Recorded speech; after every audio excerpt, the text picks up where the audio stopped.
Well, hey, my lovelies. How are you? Happy Wednesday. Okay, so here we are, halfway through Money Week, and we're going to go on. Yesterday, we talked about, well, first of all, we talked about shifting our perspective of about money and about ourselves.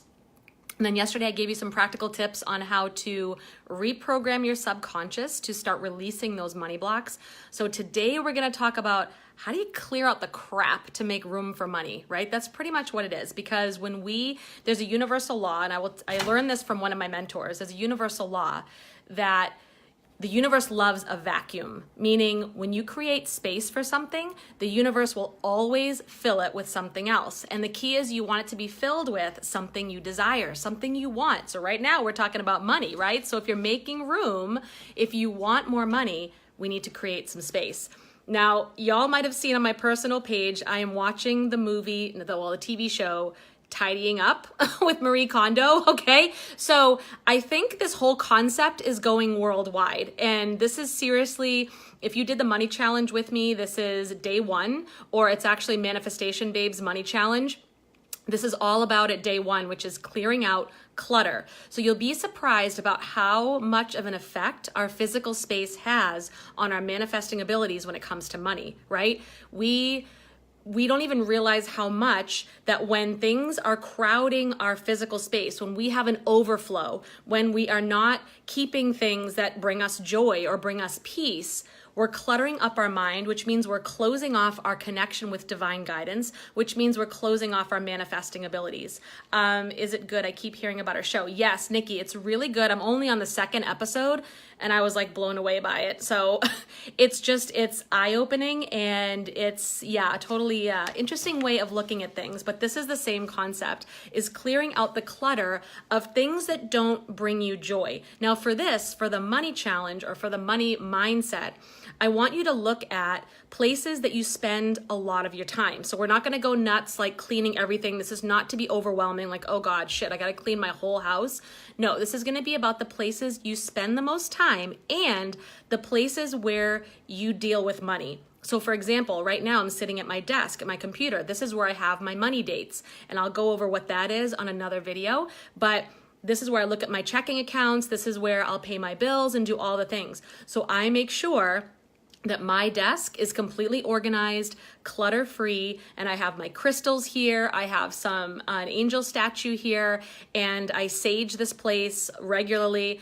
And the same goes with my kitchen, where I spend the majority of my time. The kitchen and the living room is where we gather the most. So I make sure that those areas are completely clutter-free. I mean, believe me, I had the junk drawer. I used to pile crap like mail all along our kitchen countertops. I mean, this is not an easy, like, overnight fix. This is something that you just want to work on.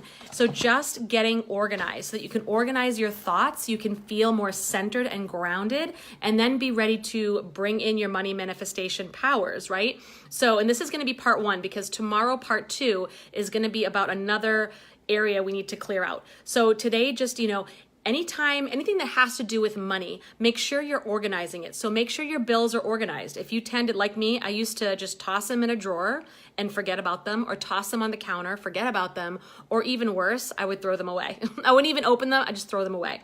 Now make a space. We're gonna just respect money. We're gonna form a relationship with money that's healthy, and that means we take good care of money. Just like if you were in a relationship with a significant other, right? You're nurturing the relationship. You're going out of your way to take care of them, make sure that their needs are being met, that they feel nurtured and they feel respected. So money is the same way. It's an energetic relationship that you want to make sure stays in flow. So we're going to do our part. Money will take care of you if you take care of it. And I promise you that's the case. You might be saying inwardly, oh yeah, right. So that means, work on more of your affirmations and your money blocks, the things we talked about yesterday, and reprogram that subconscious and do activities like this. We're going to treat it like it's a significant other. So take your bills, organize them, clear out your wallet. If your wallet tends to be filled with receipts and like old fortunes from fortune cookies and like pictures that aren't like out of date, unless it brings you joy to have it there. Remember, this is kind of like taking Marie Kondo's tidying up concept of only hold the item. Does this bring me joy? Or am I like sparkling with joy or not? It's not just like, It's like, no, does it bring me joy or not? In your wallet, you want to make sure your money is lined up. I usually put the higher denominations in the front just to feel more abundant when I see it, going back in order and putting all the denominations together. So it's like all my 20s are in front, all my 10s, 5s, and then 1s, and make sure they're straight, they're not crumpled. Make sure all your change is in a change pocket or a change purse, putting all your credit cards neatly in there. There's no, take out all your receipts, organize them, shred them if you need to, if you're done with them, and then look for other things. Look for gift cards that are old, that don't have anything, gum wrappers, anything that has no purpose in your wallet or in your purse, because we're dealing with money, so this is where money lives, one of the places.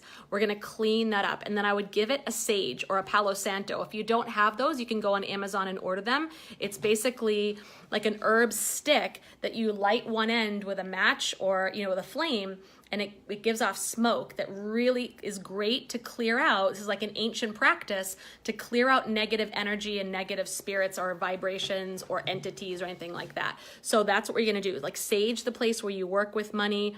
You can sage your phone, you can sage your wallet, your purse, any room that you spend a lot of time in, so that every time you walk into your spaces that you most frequent, you feel abundant, you feel calm, you feel centered, right? So that's your assignment for today, and really, really get into it. And tomorrow we're going to talk about another really major thing. This could even be more important than this, to clear out before you start activating your money manifesting powers. All right, so let me know how you did with this. If this makes sense, comment below or let me know how you're doing. If you really want to share, which is awesome, I so encourage sharing in this group, drop a picture, like take a picture of your newly organized office space or your because that's also the place you make money, right? If you work from home. So you want that to be the energy to flow. You want it to be clutter free, or your kitchen or your living room, whatever you're working on, or if you're watching Tidying Up, let me know how you like it. Put a picture of your work or your progress in this group, and we're all here to support you, uplift you, and cheer you on.